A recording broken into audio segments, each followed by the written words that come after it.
বাংলা চলচ্চিত্রের জনপ্রিয় নায়ক সালমান শাহ হত্যা মামলার তদন্ত প্রতিবেদন দাখিল আবারও পিছিয়েছে। রবিবার ঢাকার মেট্রোপলিটন ম্যাজিস্ট্রেট জুয়েল রানার আদালত মামলার তদন্ত প্রতিবেদন জমা দেওয়ার নতুন তারিখ নির্ধারণ করেছেন আগামী ৯ এপ্রিল।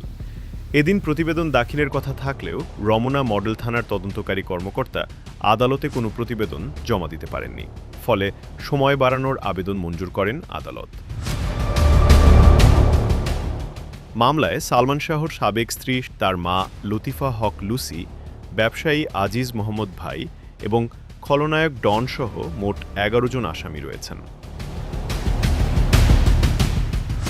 ১৯৯৬ সালের ৬ সেপ্টেম্বর রাজধানীর ইস্কাটনের বাসা থেকে সালমান শাহর মরদেহ উদ্ধার করা হয়। শুরুতে এটি অপমৃত্যু হিসেবে নথিভুক্ত হলেও দীর্ঘ আইনি লড়াইয়ের পর গত বছর আদালত ঘটনাটি হত্যা মামলা হিসেবে গ্রহণের নির্দেশ দেন। এরপর নতুন করে হত্যা মামলা দায়ের করা হয় এবং বর্তমানে মামলাটি তদন্তাধীন রয়েছে।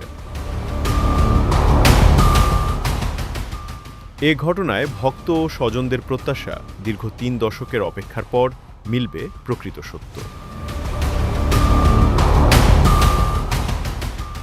বিনোদন ডেস্ক, কাল প্রকাশ।